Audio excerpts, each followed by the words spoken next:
দিনাজপুর রাজবাড়ি।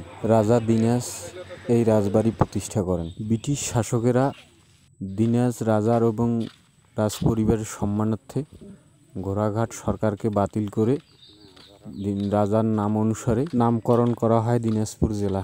British company শাসনামলে দিনাজপুর জেলার নামকরণের ইতিহাস পাওয়া যায়। রাজবাড়ির সদর গেট, মন্দির, দুর্গা মণ্ডপ কয়েকটি অংশ অক্ষত অবস্থায় রয়েছে। তাছাড়া বাকি রাজবাড়ির অবকাঠামো প্রায় ধ্বংসস্তূপে পরিণত হয়েছে।